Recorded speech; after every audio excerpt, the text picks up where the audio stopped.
There's a $1 trillion fossil fuel energy industry, and it's fighting very hard to make people think that solar is bad. How do you guys steer capitalism? Instead of having one target, Glow V2 is flexible and it can have multiple targets. How does the infrastructure actually get built? Glow itself does not build solar farms. It tells other solar farm builders how and where to build solar farms. Where do you see this eventually going? Glow isn't trying to build this revolutionary new marketplace. It's just saying, do what you're already doing, but just do it 10 times better. Welcome to We Are DePIN, a podcast focused on the world of DePIN projects. Each episode, we invite projects to discuss how they are revolutionizing the world of DePIN and Web3. Our goal is to keep you informed about everything happening in the DePIN space through insightful discussions. This podcast is brought to you by Minima, the embedded blockchain. Minima is a fully decentralized layer 1 blockchain that can embed and run a full node on edge devices. Minima is not just another blockchain. It's a fundamental shift in how decentralized networks can operate. Its lightweight architecture allows it to run a full node on chip on any mobile or IoT device, making it exceptionally adaptable to scaling any decentralized physical infrastructure networks. Minima's technology is now being supported by an expansive and engaged community of over 50,000 node operators. So join us for this next insightful discussion and enjoy the episode.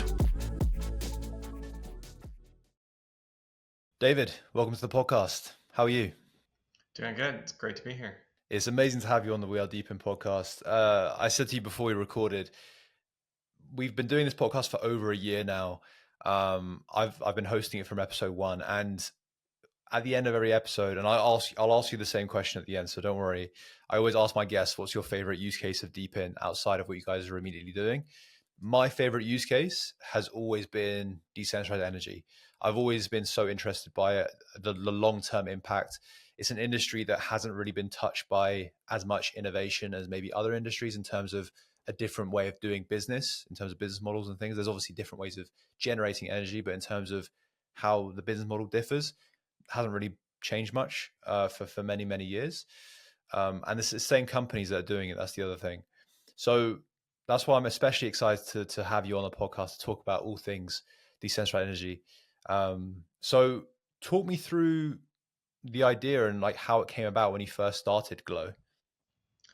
Yeah, so it kind of came about in a bit of a windy way. Just my friend said that we should poke around at crypto and solar. And honestly, I didn't take it very seriously because on its face, it didn't resonate with me very much. And then he showed me how the solar industry works and what the incentives are like, and basically all the things that are broken. And the more we were poking it, the more we were like, yeah, actually, this is something that crypto can do very well. And so I think a lot of people have a gut reaction that's like crypto and solar don't make sense. And I was in that same spot for a couple of months. But the more you come to understand how solar works and how solar is built, I think the more obvious it becomes that crypto is actually a very useful tool. And then the final place we landed was carbon credits. And so again, this came from a pretty wide exploration. So we poked lots of parts of the solar space. We poked lots of parts of the energy space. We talked about hydro and wind and nuclear and all these other, clean energy opportunities. And we landed on solar and carbon credits. And basically, what stood out to us the most about this particular slice of the energy pie was how cheap it was to make a big impact with solar. And so the way that we kind of look at the world is that you have a very diverse planet with a bunch of different energy opportunities. And in each region of the planet, energy has a different profile and a different cost structure. And some parts are sunnier, some parts have wind, some parts don't have wind, some parts have, easy access to coal, some parts are subsidized. But across the entire energy landscape, so you see all these places where energy just has a natural equilibrium where it's capitalism or profit motivated individuals are going to choose a specific source of energy. And capitalism always picks the most profitable source of energy. And so if you have clean energy that's say 0.5% less profitable than dirty energy, capitalism is going to put the entire region on dirty energy because just that's the way it works. If a tiny bit of profit is worth pursuing, and so everything will be chasing that tiny bit of profit. And so basically what Glow does is it takes a little bit of money and it seeks out exactly the places in the planet where solar is just barely less profitable than dirty energy.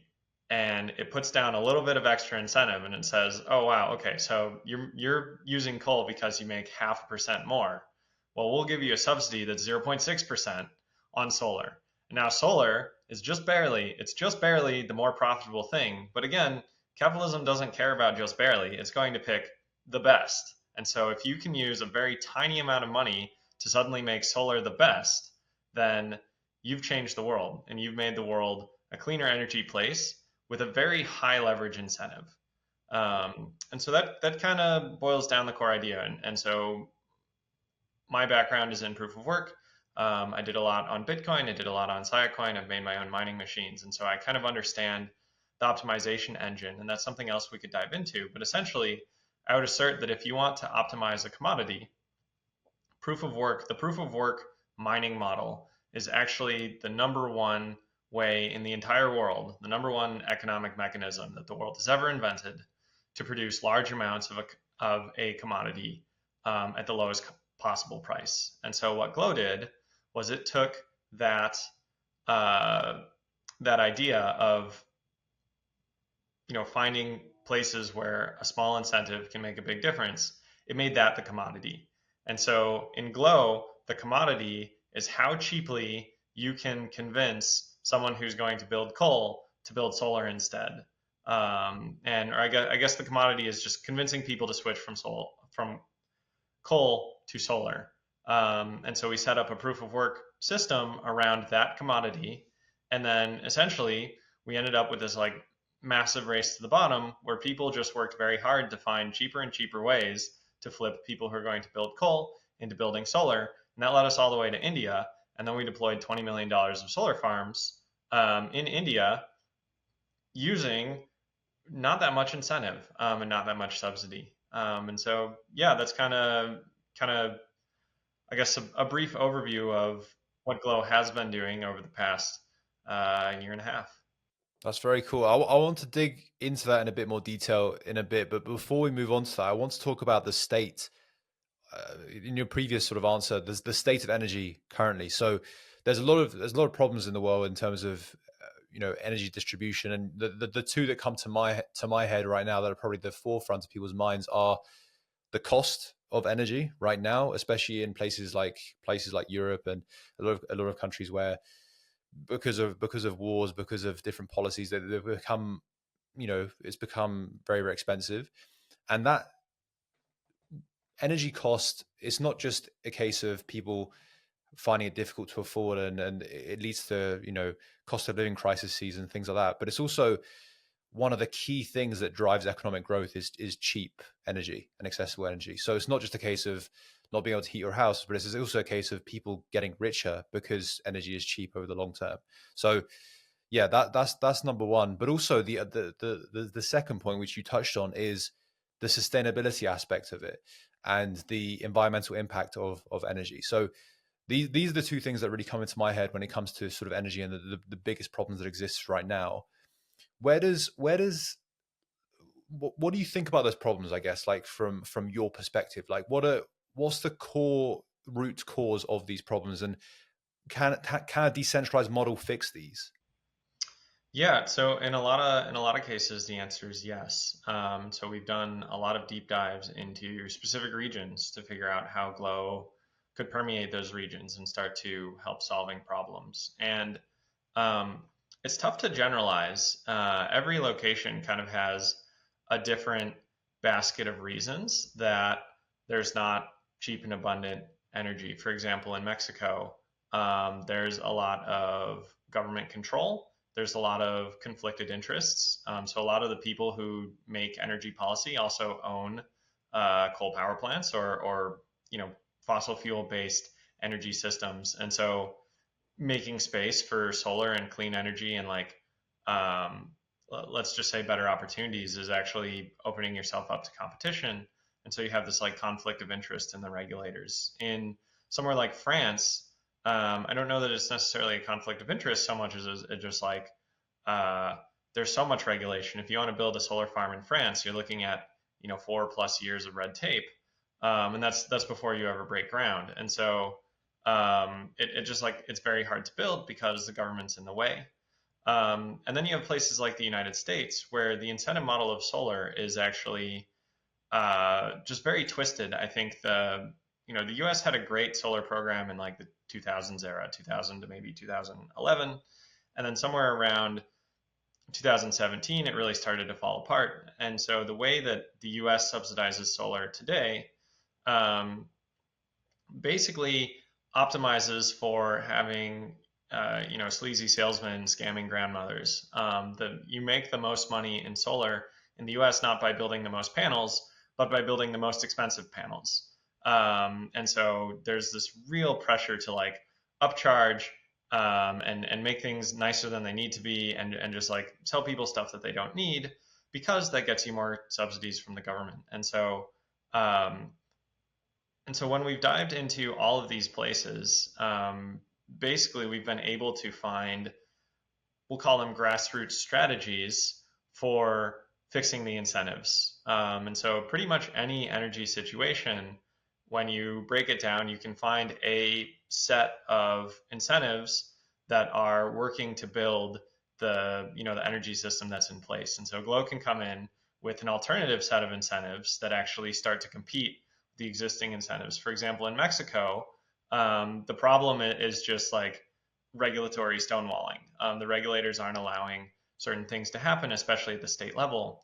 But the federal level, they put this big bill through that made a carve out that says any solar system that's sufficiently tiny can't be regulated at a state level. And so this creates this massive like gap in the armor of the coal industry, where small solar farms, like what you would put on your roof, can suddenly come into play. And so Glow can work inside of those boundaries. We haven't done the same deep dive for France, but I would bet that there are similar places. We could figure out a way to start squeezing solar through the gaps and cut that four-year time down. And that might involve some contortion. But the nice thing about proof of work, and if you have any experience with Bitcoin mining, you know that Bitcoin miners like contort very easily. Basically, it comes down to every region is its own puzzle, and the question is like, can you build a solar engine that can squeeze through the puzzle and then start producing solar on the other side? And I think Glow is one of the most flexible tools for driving change, at least that I'm familiar with.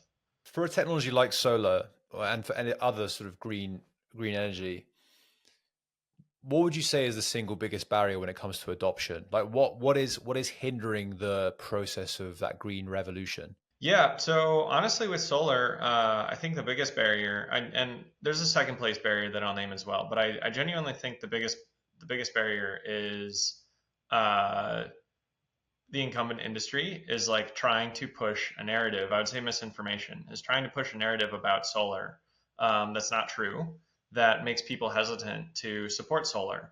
And so you have the basic things like, people saying that it's ugly, which I disagree with. That's completely subjective. But then things like, you would need, to power the United States, you would just need the entire United States to be covered in solar, and you'd run out of farmland and stuff. And that's not true at all. The solar panels that you can put on a roof of a house provide more than enough energy to power the house. And so you combine that with a battery system, you can get 24/7 power to a house using just solar on its roof. It doesn't need to dedicate a portion of its yard, or it doesn't need to have extra acreage. And the truth is that most of the world is empty space. And so we have, for example, the Sahara Desert. But even locally, most countries, even dense countries like Europe, have lots of empty space where it would be very easy and profitable to put solar down. And by putting solar down on the land, you would be making the land significantly more valuable. And so I think the biggest headwind is just there's a $1 trillion fossil fuel energy industry that doesn't want to be replaced, and it's fighting very hard to make people think that solar is bad. And so it's trying to push less viable alternatives like wind and nuclear, both of which are significantly less flexible, or like hydro, which is also significantly less flexible. And so those three technologies, I think, are going to have trouble competing with fossil fuels. Solar is not. Solar is an enormously flexible technology. It's very scalable, and there are lots of reasons why it's obvious to me that it will win. And I think it's obvious to the fossil fuel industry that solar is going to win as well. And so they are doing everything they can to stamp out and suffocate the technology. The other barrier that is pretty meaningful for solar is it's expensive. So essentially, all of the cost of solar comes up front. It's almost free to operate once you have it. Once you have a solar farm, you would pretty much never shut it down because you don't really need to pay attention to it. It just pumps energy into the grid or into your house for 30 to 40 years. And what that means is that basically you're paying for all of that. You're paying for 40 years of energy up front. And so if I come to you and I'm like, oh, you're paying $800 a month, let's multiply that over 40 years. And then, we'll make it 10 times cheaper. Well, $40 a month multiplied by 40 years is still a big number. And so in places without financing, that's very prohibitive. A lot of people can't afford to spend $25,000 today to get free energy for 40 years. It's a difficult position for a lot of people. And in places like the United States, where you have a very robust financing industry, that's fine. The bank will just be like, okay, I'll pay the $20,000 and then you pay me monthly. And so if your energy bill now is, say, $100 a month, you pay the bank $60 a month for 40 years, and then the bank will pay for your solar now. Okay, so now you're saving money, the bank is making money, and there's a solar farm. But the luxury of robust financing doesn't exist everywhere, and even in the United States, you'll find a lot of the financing to be super predatory, which it's genuinely super predatory. And so a lot of people refuse to finance their solar because they're being offered terrible deals by people who are giving them terrible deals. And so, just a bunch of confluence of like things that don't have to be this way. They are this way, but like if you could build something that's more reliable and more steady, and just better financing structures, you could get a lot more solar a lot quicker. That's pretty crazy. I mean, the second reason I completely sort of hear it, because people can't. It's a cash flow problem in that sense. They won't be able to pay up front for it. I completely understand that. But the first reason that you gave, it's really shocking. Is genuinely like it's terrible, isn't it? Like how a $1 trillion industry is basically standing on the toes of that green revolution that everyone is wanting, and it's probably the single most impactful thing that can happen in the world is us transitioning from fossil fuels to green energy. And as you said, this is probably one of the easiest ways of doing that, taking away the cost. Yeah, and I mean, and I've seen this firsthand many times. People will do terrible, terrible things for $1 trillion. I mean, people will do terrible, terrible things for $1 million. Now multiply that by a million, right? A trillion is 1 million times 1 million. So you have a million terrible, terrible things happening to secure large financing or secure large revenue. And so you just have to keep in mind that like the forces of the capitalist world don't like capitalism is not an ethical machine. It's a profit maximizing machine. And $1 trillion gives you a lot of wiggle room to fund unscrupulous things, and capitalism will, if it's completely unchecked or unbalanced. And so when you think about building the world, you have to remember that like you can't wish that there weren't capitalist people who will do whatever it takes to make a dollar, because just no matter what, those people will always exist. And if you throw all of the executives in jail, maybe 5,000 people in jail, there's 500,000 people right behind them who are maybe not quite as skilled, but they'll rise up to the top. And so you'll have to throw probably 200 million people in jail before you get rid of all the evil people who are willing to become corrupt to make money. And that's just how our society is structured. And so I think something that I would push for, I see this in like the green world a lot, where people have this utopian ideal of like, oh, if everyone just played along together, and you just have to squash that. And it's like, people are not going to play along together. You live in this like kind of Darwinian world where the person who's strongest is going to win, And that's especially true at these, at these bigger dollar numbers. And so you have to design systems that assume that these uh, just very cutthroat actors are going to be playing. And I think it's totally unavoidable. That's essentially I mean, going zooming out and looking at the bigger picture is it's why I really like Web3 and decentralized technologies, because they assume those things. They know these things. It's not like, say, social enterprises in the world that say, we want more people to recycle, and it's like, okay, how are you doing that? It's like, oh yeah, we're going to give them, say, stickers to do this. It's like with decentralized systems, with Web3 systems, they focus on things like trustless technologies where trust doesn't need to exist, but they still get done. And incentive is a key word that gets thrown around quite a lot in Web3 technologies, because they realize that people don't act in the best interest of others. They act in the best interest of themselves. So let's design systems that allow them to act in socially responsible ways, yet still doing it in, self-sufficient ways.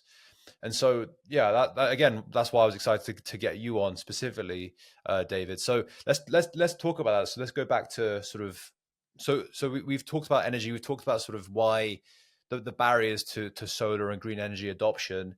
Let's talk about Glow. Let's talk about decentralized energy now. So why is that the best solution? Yeah. So, I was speaking earlier about how capitalism is not, it doesn't care about morals, but that's a double-edged sword. So it doesn't care about what's right, but also it's not fundamentally evil. It doesn't care about what's wrong. It only cares about money. And that actually makes it very controllable. And so if you want all of the capitalist forces in the world to obey you, all you have to do is make whatever you want to happen the most profitable thing to happen. And so, capitalism isn't like it doesn't want to pollute the world. It just happens that the people who are polluting the world are making more money than the people who are not at the moment. The moment that you switch that and you say, okay, well, now the people who make the most money are actually the people who are not polluting the world, suddenly every single capitalist who is polluting the world is going to look and be like, wait, I want money. Like I could make more money by doing something different. And the entire landscape of capitalism, which more or less shapes the landscape of society, you can shape all of society by essentially just moving the profit motive. And so if you can get a good grasp of where the profit motive is and what's driving it in different directions, and then you can add just a little bit of weight to swing it over to somewhere else, you can dramatically change how everything works. And so Glow is a project that embraces capitalism and says we're not getting rid of it. It's a very powerful tool, but also it's not fundamentally evil. It's actually quite easy to control. And so Glow is almost like a scientific exploration of like what are all the ways that we can control capitalism more effectively, and then by being able to control capitalism, we can steer it to do the things that we want to achieve. So let's talk about it. So how does it work in terms of like the business model? Yeah, so the Glow business model basically comes down to the token. And so Glow has a token called the Glow token. That token produces inflation. The inflation goes to reward builders, we'll call them capitalists. It rewards capitalists for doing things that the Glow ecosystem is aligned with. At the current moment, that would be building solar farms. We can go into that more in a little bit. And then essentially, the revenue, the like what makes the Glow token valuable is people have a way to pay for either the carbon credits or we'll call the impact. So Glow steers capitalists, that capitalists drive impact. And then if you want that impact for yourself, you pay the Glow protocol to be able to basically capture that impact. And then the payments that you make to buy the impact prop up the value of the Glow token, and you have this like clean engine. And so as long as you have what's it called, like a self-reinforcing or a self-sustaining system, as long as the impact that Glow can produce is worth more than the cost of the tokens that went to subsidize the impact, then Glow is a sustainable mechanism, and it will survive and thrive. And that's independent of any crypto cycles. So David, you talk about capitalism and how you guys sort of accept that that's the prominent sort of way that people operate. How do you guys steer capitalism in order to favor these sorts of outcomes? In the first version of Glow, there was no steering mechanism. And so Glow was like very strictly pointed at producing as many carbon credits as possible, and it had no loyalty to the people using the energy, and it didn't really care about the lives it was impacting. It really was just kind of maniacally focused on this one, just produce as many carbon credits as possible. And so we've been retooling things into what we call Glow V2. We've added a control mechanism where instead of having one target, which is producing as many carbon credits as possible, Glow V2 is flexible and it can have multiple targets. And so the simplest example would be like produce carbon credits in India, produce carbon credits in Utah, produce carbon credits in Mexico. And so if you're the Mexican government and you have clean energy initiatives and you want to reduce carbon emissions, on V1, if you participated in Glow, most likely any money you spent would build solar in India, which reduces emissions, and that's great. But if you're spending money and you're the Mexican government, you would really rather see that happen in Mexico. And this happens at a personal level too. If you're have a Mexican ancestry and you have an affiliation to the country, you may want to help the energy problems in Mexico. And that may be more personal and more relevant to you than energy problems in some other country. And so Glow V2, first of all, allows you to steer where this incentive goes. So Glow has 175,000 Glow tokens that it distributes every week to solar farms. And you can use this asset called Glow Control to choose what target those, like what commodity those 175,000 tokens are trying to incentivize or trying to maximize. And so the simple thing would just be like, okay, make carbon credits in Mexico. But then you can actually take that a step further and say, actually, I don't really care so much about the carbon credits in Mexico. There are regions of Mexico where people are dying every day of heat stroke because the grid fails, because they can't get air conditioning during the hottest part of the day. And that's actually costing lives. Like that has a human being cost to it. And so I don't care about carbon. What I want to see is there's a stable enough grid in Mexico that people can run air conditioning when it's too hot, and we can save lives, and we can make sure that I mean, this also comes down to hospitals, right? We need hospitals operating 24/7. Mexico, also in Africa, there are lots of places where hospitals have to shut down because the grid's not available, and that means people die. And so control allows you to stand up these initiatives that say, I don't care about the commodity of carbon credits. I'm going to point my control of the Glow ecosystem, my control of capitalism, to this commodity that I've developed that basically says keep hospitals online or keep air conditioners online. And so suddenly you get to shift this entire machine or a portion of the entire machine towards what you care about. And so essentially the revenue model for Glow is to sell control. And it says, if you want to fund or incentivize something that you care about, you can buy control from the ecosystem, and then you can leverage your control to subsidize that thing. And the really interesting thing about control is that it's an ERC20 token. It's an asset, and it's a permanent asset. It's not a consumable. And so what that means is that, let's say mission accomplished. You're like, I want, so you buy a bunch of control, you steer that control to build hospitals in Mexico, and you have a specific threshold of 24/7 electricity hospitals in Mexico. You achieve that goal, and now you have a bunch of control. You can either use that to steer Glow towards the next thing, or you can sell it to someone else who's like, well, I care about Africa. I want to do a bunch of infrastructure stuff in Africa. I need the control. I'll buy it from you. And so you have this asset that works a lot like, almost like a house, right? So it's like a house is, you can rent it out as a landlord. You can use it yourself. It's this valuable thing. And you buy a house because it's useful to you and it's contributing to your life. But also when you're done with the house, it's not like, the hundreds of thousands of dollars you spent buying the house are dead. You can actually sell the house and get your original spending back. And so this is basically what we've designed for control. It's a real estate-like asset that allows you to do productive things without actually having to spend money. Hmm. And David, what if thinking like a pure capitalist, what if I don't care about people's lives, I don't care about health, I don't care about energy impact? Some people would think like this, right? All I care about is making more money than investing in fossil fuels. What do you offer for that? Yeah, so essentially the way Glow works is that if all you care about is making the most money possible, actually the best thing for you to do is to chase the Glow token inflation. And so essentially anyone who cares the most about money is going to be more or less at the bidding of the people who care about control over money. And the people who want to shape society in their vision will be the ones who command the people who make money. And I think this is an arrangement that people who only care about money will be perfectly happy with, because again, they're not, kind of they're not like slaves. Like they're doing what they want. They're making money, and they're making the most money of everyone in the ecosystem. And so this trade-off that they're making is like, yes, I'm doing what you're essentially telling me to do.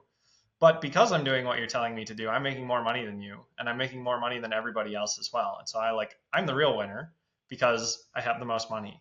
And then the people on the other side, they feel like the winner because they get to steer capitalists towards the things that they find valuable themselves. And they're like, so I don't make as much money as those guys, but they built the world that I wanted to build, so I feel like the winner. And so essentially what Glow does is it looks at every side of the equation and says, you guys don't actually have to fight each other. You guys can work together. You both care about different things, which means you can both win in different ways. And so you win in the way that's important to you, and the capitalists win in the way that's important to them. And essentially the whole world kind of gets built in this more, I guess, harmonious way. And do you guys actually build those solar farms, or do they go sort of how does the infrastructure actually get built? Yeah, so that's a great question. And Glow itself does not build solar farms. What it does is it puts money down and it tells other solar farm builders how and where to build solar farms. And so, as like a very simple example of something Glow will do, um, Glow will go to a region where solar is struggling. India would be an example of such a region, although pretty much every country has areas where solar is struggling. And so it goes to a specific area where solar is struggling. It talks to the solar installers and it says, look, we, it opens up their books. It works through their solar projects with them. And usually in struggling areas, a solar installer is taking like something like 10% of the solar opportunities that are available. So out of every, 100 people who want to build a solar farm and have a solar project, the solar installer is going to do the math on the financing, see how much money they're making, how much the bank's going to give them. They're running these spreadsheet calculations. And for 90 out of 100 of these solar farms, the calculations come back and say, you will lose money if you build this solar farm. So the solar installer can't do that. So the solar installer is like, okay, so we're going to have to, we can build these 10. We're going to have to let these other 90 go and just say, no, we can't build your solar farm, even though it would do good for the world. So Glow comes in and it looks at the solar farms that are closest. And it's like, okay, well, Glow can't save all 90, but these 3 that you're saying no to are like so close to working. So what we're going to do is we're going to pay you, say an extra $20,000, and you can pick up these three solar projects that you couldn't pick up otherwise. And so Glow gets to spend not that much money, and it gets to enable this installer to build 13 projects instead of 10 projects, which increases the proliferation of solar, reduces carbon emissions, and essentially that money that Glow is paying the installers is coming from the control holders who are subsidizing that region or that goal. And David, I know we're getting to the end of the podcast, so I want to ask you, what is the future of Glow? Like, where do you see this eventually going? Yeah, so I think that I'm gonna step back and say I know that the world is currently spending around $100 billion a year collectively between all the countries. It's something like $100 billion a year. It's being spent subsidizing solar farms. And most of these subsidies are not very efficient. I think on average, for every dollar of subsidy that governments are spending on solar, they're getting somewhere between $1.20 and $1.80 worth of solar out. And so it's not a complete loss. They are getting, they're getting something for it. But Glow is able to take that number and turn it up to more like $15 to $30 of solar per dollar of subsidy. And so if Glow stays on this very narrow solar track and basically can convince people like, hey, your government, your municipality, your state is incentivizing solar and it's doing a very mediocre job, flip that to Glow and we can do 10 times better, 15 times better.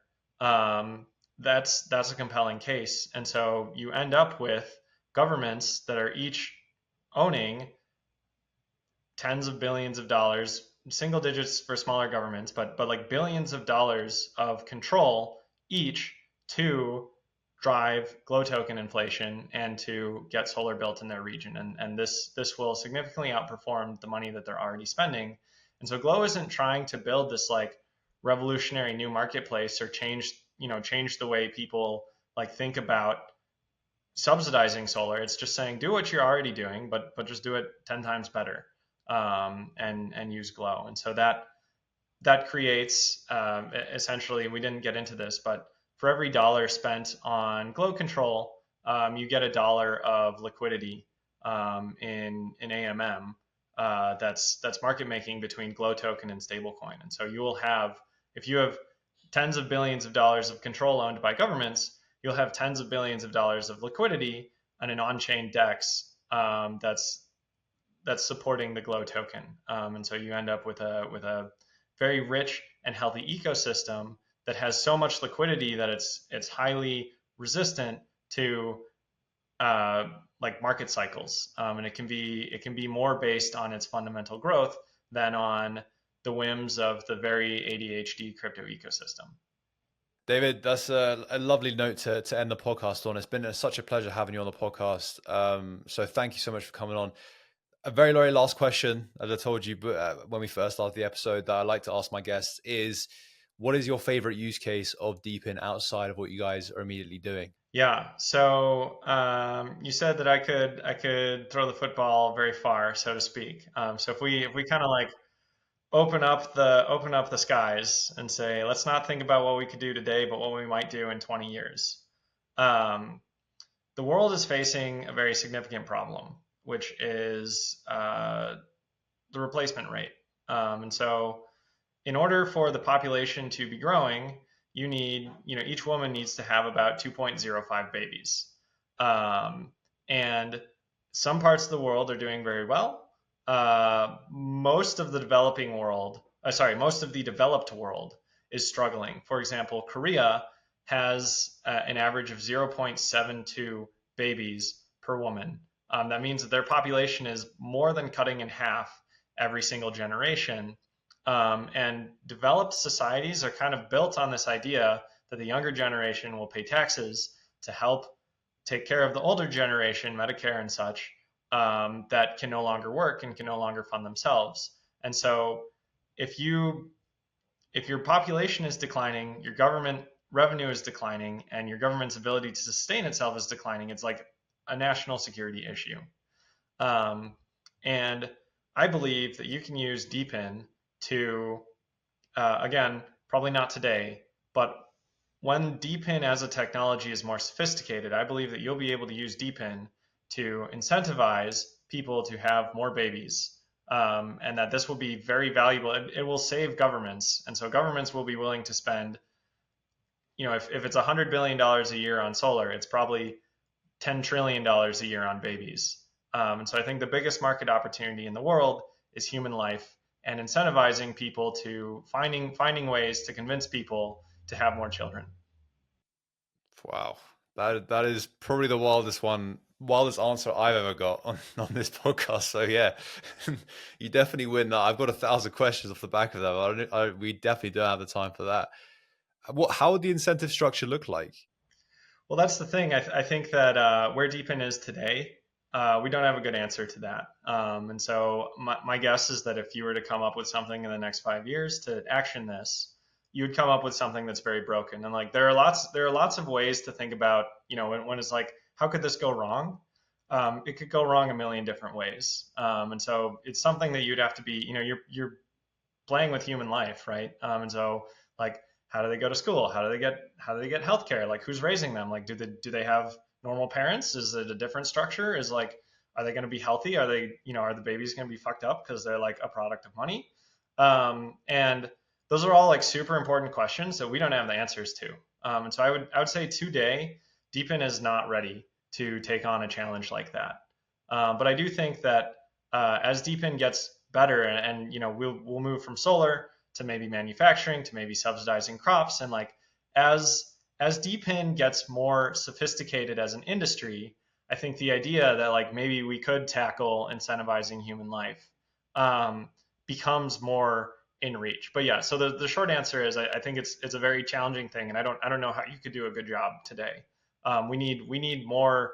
DePIN needs to grow as an industry before we're going to find those answers. That's absolutely wild. That's a very good answer. Very interesting. I'm gonna be thinking about it all day. But David, it's been such a pleasure having you on. Thank you so much for coming on again. And yeah, I'm sure we'll chat very soon. Thank you. Absolutely. Have a good day. Thank you for listening to today's discussion, brought to you by the embedded blockchain Minima, the only layer 1 blockchain lean and compact enough to run a full node on chip or on any mobile IoT device. If you're new to DePIN, subscribe to our YouTube channel and follow us on Twitter to stay up to date. Thank you so much for watching again, and we'll catch you in the next episode.